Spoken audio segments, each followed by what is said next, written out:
Tare, subjugating Mara's devas, Ahmed she able to summon all earth guardians assembly, shaking frowning with her home sign, saving from every misfortune, Ahmed crown adorned with crescent moon all ornaments most shining, Amitabha in her hair knot, sending out much light eternal, Ahmed she wreath blaze like eon ending fire abiding, right shift left bent joice around you, troops of enemies destroying, Ahmed who strikes the ground with her palm and with her foot beats it, scowling with the letter whom the 7 levels she does conquer, Ahmed happy, virtuous, peaceful, she whose field is Nana, goes on, destroyer of the great evil, Ahmed confounded, tearing foes' bodies asunder, freeze with human knowledge mantra, arrangement of the 10 letters, Amishchuri would see letter of the shape of syllable hum, by foot stamping shakes the 3 worlds, Meru, Mandara, and Vinya, Amish holding in her hair, and Hairmark Muna Devo lake form, with twice spoken Tara and Pei, she spelling poison. Gods and their kings, and the Canars do honor, armored in all joyful splendor. She dispels red dreams and conflicts. Ahmed she whose 2 eyes bright with radiance of sun and full moon, with Twisara and Tutare, she dispels severe contagion. Ahmed full of liberating power by the set of 3 natures, destroys host of spirit yakshas, and raise corpses supreme Ture.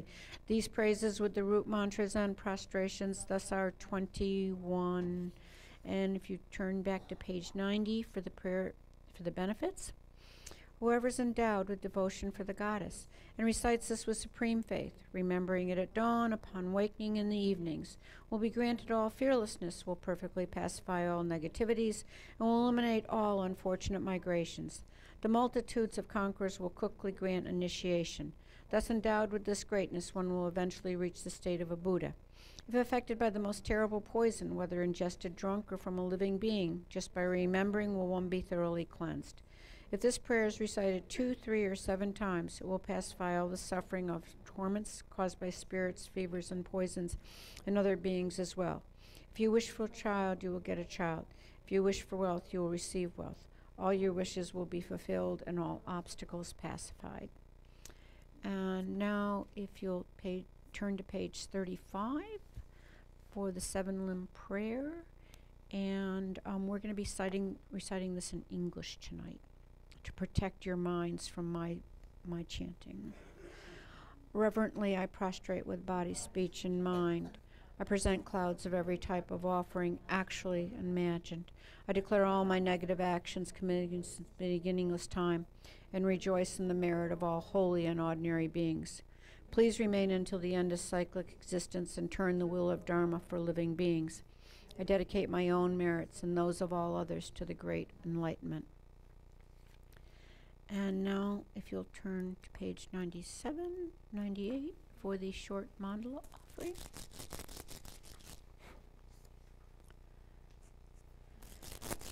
This ground anointed with perfume, strewn with flowers, adorned with Mount Meru, 4 continents, the sun and the moon. I imagine this is a Buddha field and offer it. May all living beings enjoy this pure land. O holy and perfect pure Lama, from the clouds of compassion that form the skies of your Dharmakaya wisdom, please release a rain of vast and profound Dharma, precisely in accordance with the needs of those to be trained. Idam Guru Ratna Mandalakam Niryatayami.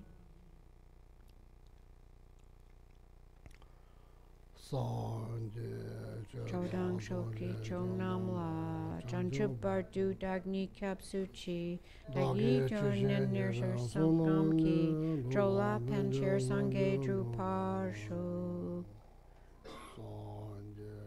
Chodang Soki Chonam La Janchup Bardu Niki Kapsuchi Dagi Chonyan Ki Personam Gi Jola Pancher Sange Druparshu Nang Soki Chonam La Janchup Bardu Dagni Kapsuchi Dagi Chonyan Gi Personam Gi Jola Pancher Sange Druparshu.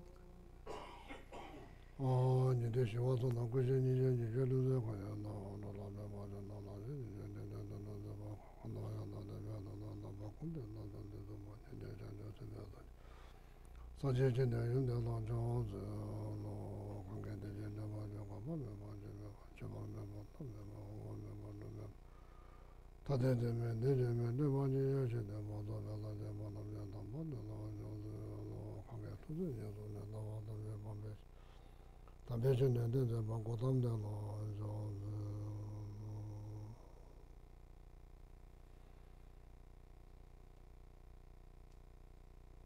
afternoon. Welcome back to the class.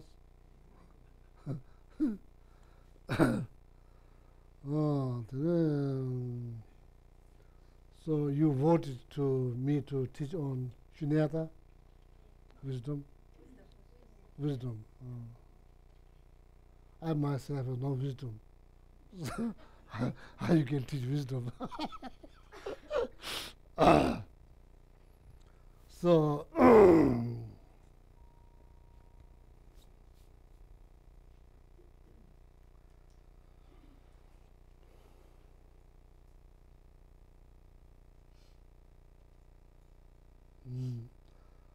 so this the wisdom is the last perfections.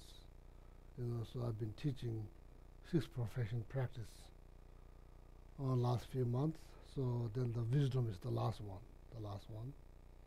So I just briefly explain perfection number 5 and perfection number 6. Briefly explain. So so then I ask people to vote which one they want to learn, number 5 or number 6. So the majority of the people voted. So they want to hear about wisdom, the last perfection. So why wisdom is so important?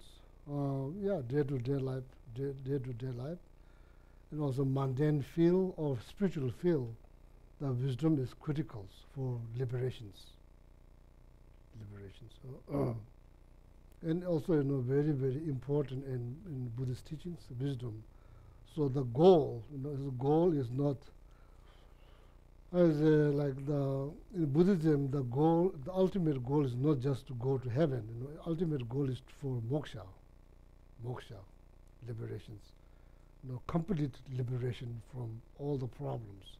That's the goal.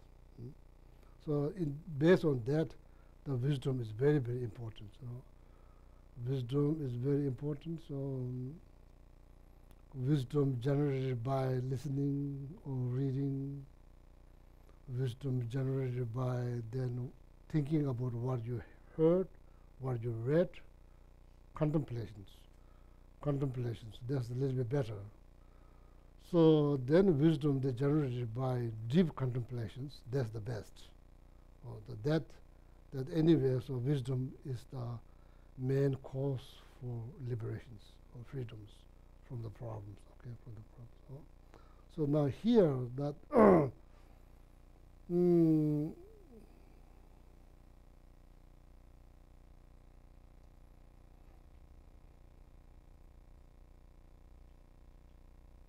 what is the root? What is the root cause of all the problem? What is the root?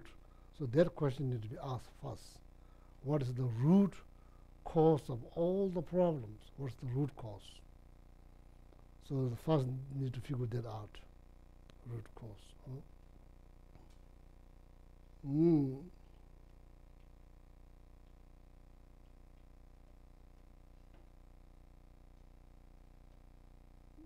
All the downs, ups in life, in life there's ups and downs.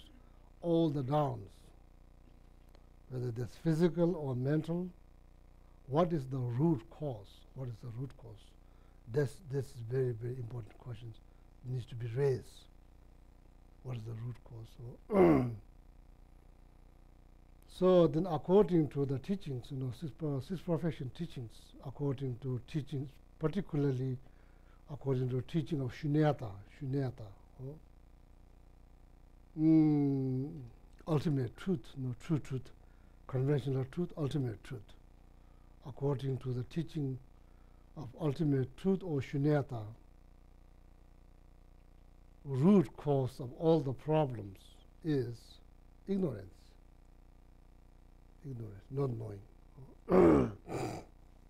So that question needs to be asked, okay? Need to be asked, and need to figure it out. So this is what this teaching on wisdom is about liberations, about liberation, about moksha. Oh, how to get there, how to achieve moksha.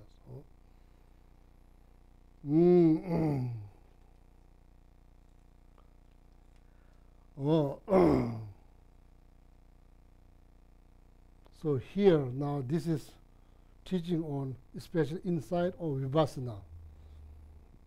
As I mentioned, I'm not sure, there's many retreats been held based on the vipassana, so that's called vipassana retreat. So here, what vipassana really means, vipassana is the product of shamatha. No shamatha, there will be no vipassana. So that's what I understood by studying all this texts. Vipassana, what vipassana means like seeing something extra that hasn't been seen before because lack of concentrations. Because lack of concentrations, something that hasn't been seen before because of lack of concentrations.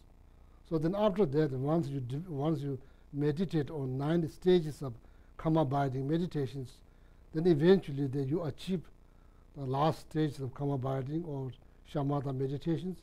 Then your concentration becomes so powerful that you can spend many hours on one single object. You can many hours. So then you are seeing, you probably, went beyond conventional realities. All these things that we see is just conventional realities. Cannot go beyond, just stuck. That not knowing the ultimate natures, ultimate natures. We are not talking about ultimate nature of this external object. We are talking about ultimate nature of the mind or consciousness or self. Self, ultimate nature of self. So that cause not knowing ultimate nature of consciousness or ultimate nature of mind or the self, then that cause all the problems due to that, not knowing true nature of self and true nature of the mind, then cause all these problems. So, jigdien kuba chiniba ti tsawa marite, so jigdien kuba so.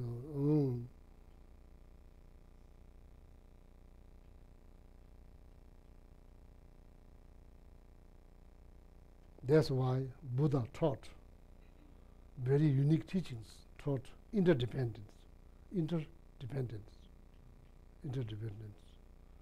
Minute you start to think, something is absolute, that's a mistake.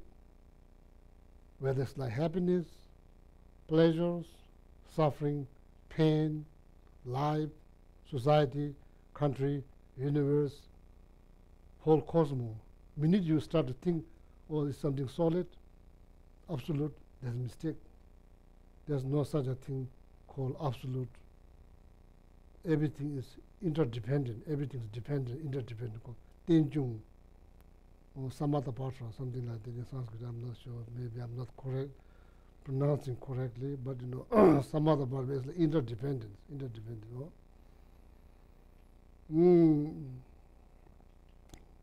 So then, generally speaking, interdependent causes and conditions. Causes and conditions, generally speaking, not definite, but generally speaking, dependent on causes and conditions. Causes and conditions. So,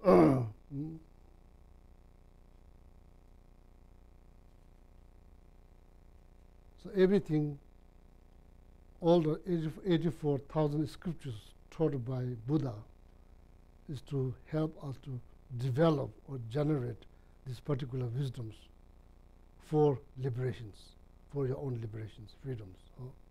That's what all these teachings are for help us to develop these particular wisdoms that allows you to understand the true nature of self, yourself, and true nature of consciousness.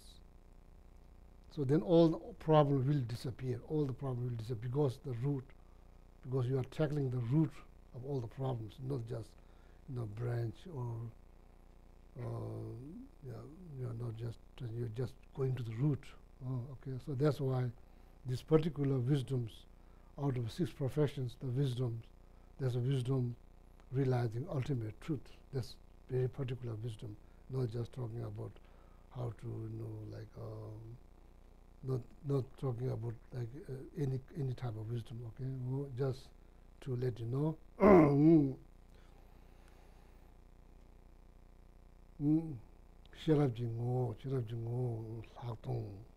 This is very particular wisdom. You could say vipassana, or you could say the mindset. They see something extra. Something extra means went beyond conventional reality. So went beyond conventional reality. So conventionally, when you think about I, basically you are thinking about your body. What else? When you think about yourself, what do you think? You think about your body. What else?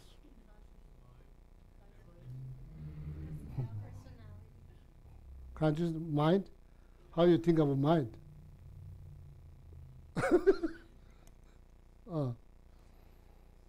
So there's conventional realities.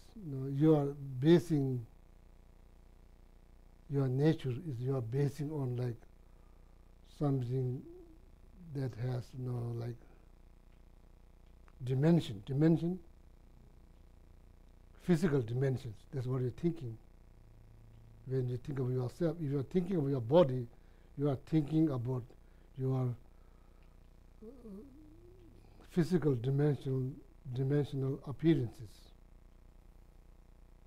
That's not the ultimate nature. That's like conventional nature. That's conventional nature. That's not ultimate natures. So,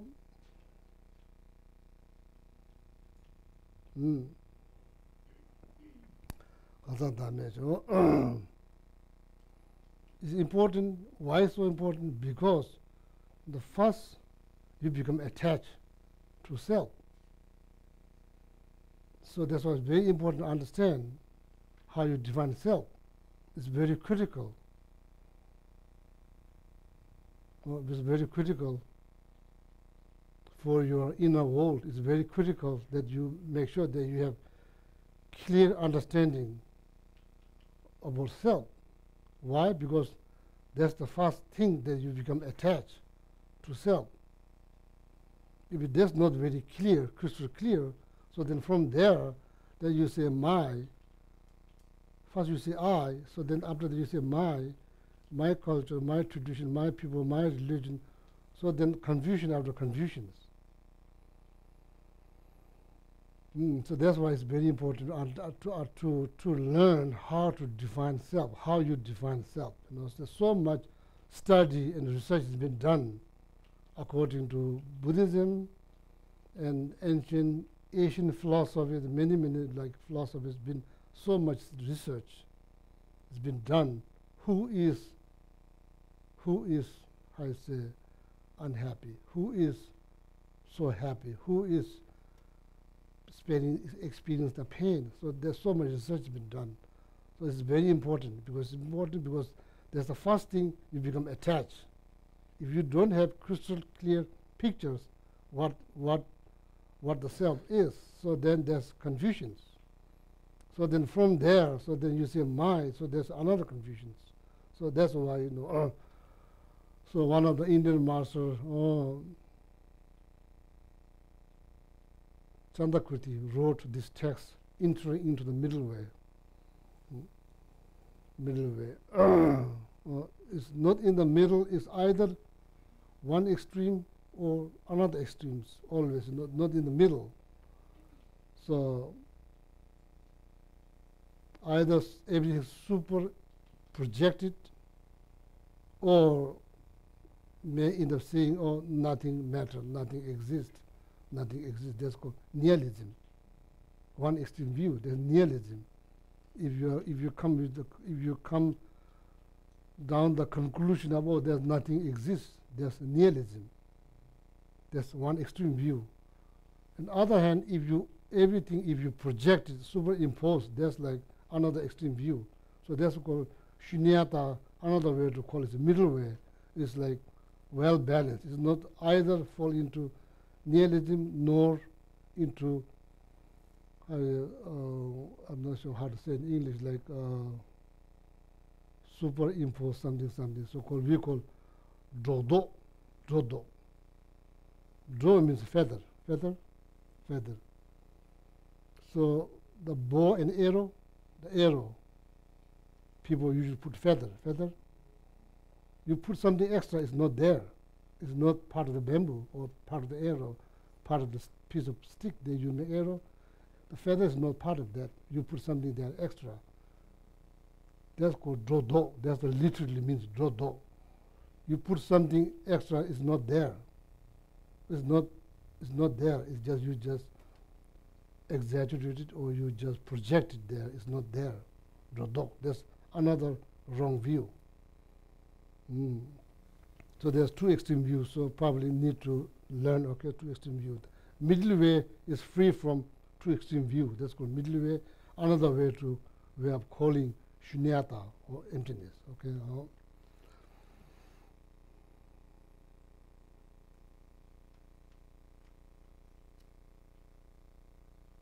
In the very beginning, you become attached to self, myself. What do you mean self? What do you mean self? Do you mean like your body?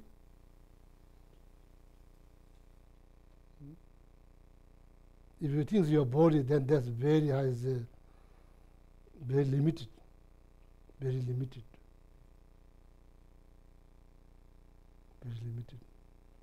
There's nothing much you can do.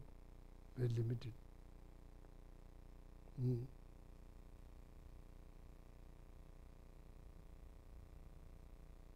So then you say, my. So then that goes round and round, never stop. It goes round and round like this.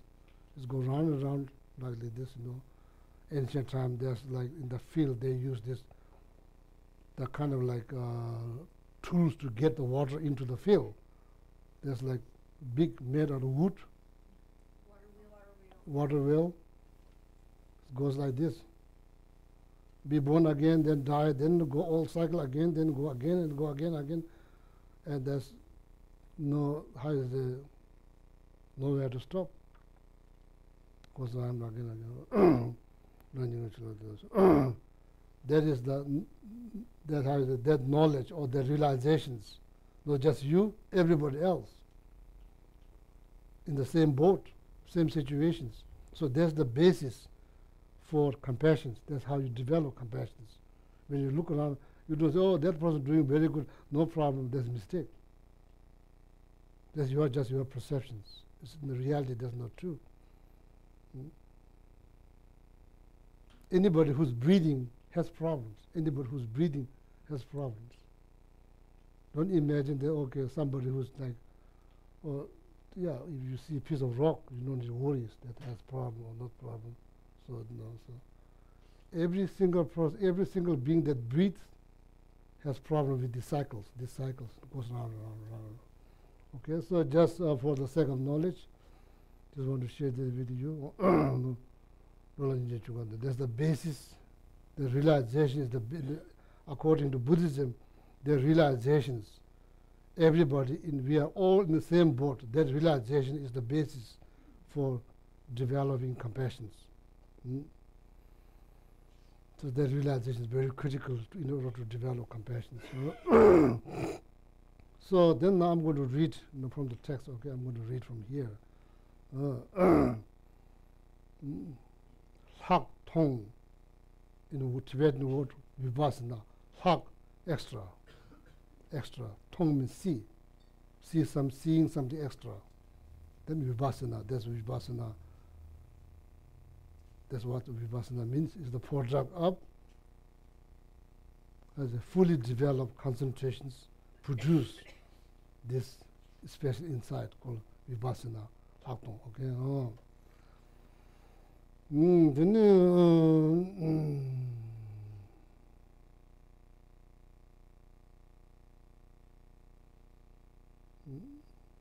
So now here the author is explaining 4-point analysis, how to find true nature of self.